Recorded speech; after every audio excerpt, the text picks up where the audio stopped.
École, où en est-elle par rapport à ça? Je dis à la moitié du chemin, je n'ai pas dit à la moitié du gué.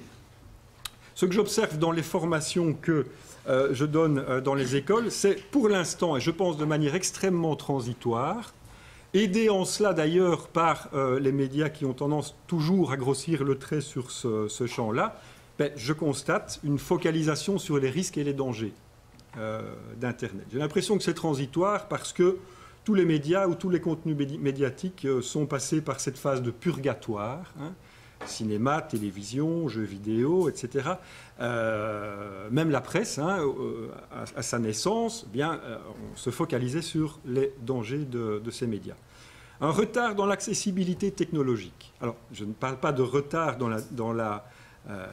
le volume, hein, ou dans le matériel disponible, mais ça m'est arrivé dans des écoles d'aller donner une formation sur les réseaux sociaux et y apprendre que ces réseaux sociaux étaient inaccessibles, hein, pour cause de risques. Vous comprenez bien que les élèves, c'est trop dangereux, tout ça. Et donc, ce n'est pas seulement une question de disponibilité du matériel, mais d'accessibilité à celui-ci.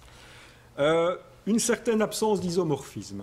C'est-à-dire que j'ai constaté qu'un certain nombre d'enseignants donnaient cours à propos des médias sociaux ou d'Internet de la même manière que certain nombre d'autres cours, hein, c'est-à-dire de manière relativement magistrale. Alors là, il y a quelque chose de paradoxal, hein, apprendre aux élèves à utiliser un certain nombre une technologie qui va leur permettre de découvrir des informations, mais en utilisant toujours la méthode, entre guillemets, moderne.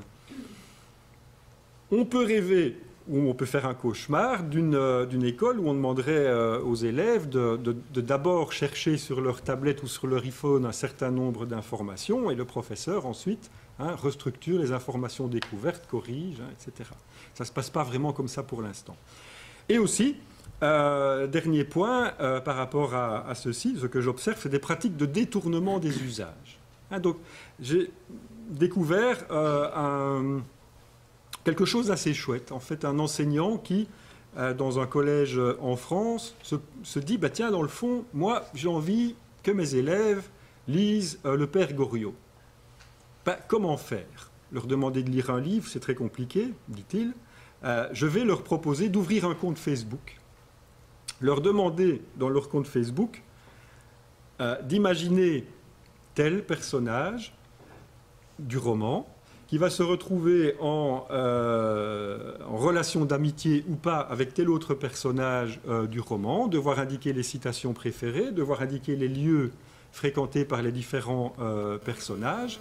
Et en termes d'évaluation, l'enseignant extrêmement content d'abord de dire qu'ils ont lu le Père Goriot, mais ils l'ont lu de façon utilitariste, hein, en allant pêcher les citations, en allant pêcher les lieux visités par les personnages, mais enfin ils ont lu. Hein. Et l'autre évaluation par l'enseignant, c'est de dire « Ah ben c'est chouette, ils ont appris à paramétrer correctement leur compte Facebook ». Alors, c'est assez prodigieux, c'est assez chouette. Le problème, c'est qu'on détourne les usages de Facebook. Hein.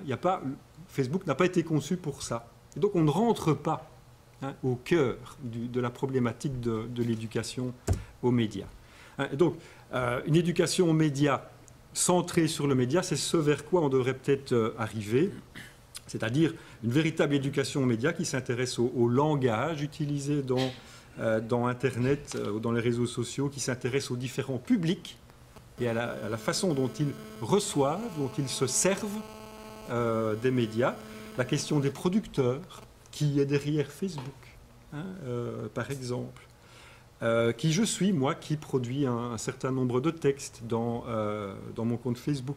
La question de la technologie aussi, qui est souvent absente. La représentation, les représentations. Quelle image je peux donner de l'école, de mon école dans mon compte Facebook? Quelle image je cherche à donner de moi, hein, dans mon compte Facebook? Et puis, la catégorie, quelque chose d'important pour les élèves, c'est d'apprendre à discerner. Qu'est-ce que c'est qu'un site de réseautage social? Qu'est-ce que c'est qu'un site Internet? Donc, d'établir des différences à partir d'un certain nombre de paramètres liés au langage, au public, aux producteurs, technologie, représentation. Ça, c'est faire de l'éducation aux médias. Le Père Goriot, dans l'exemple cité, c'était de l'éducation par le média. Donc il faudrait sans doute que l'école se centre davantage vers cette préoccupation d'éducation aux médias pour intégrer la culture d'Internet. Voilà, j'en ai terminé. Je pense que j'ai terminé tout à fait dans les temps, me semble-t-il. Voilà, je vous remercie.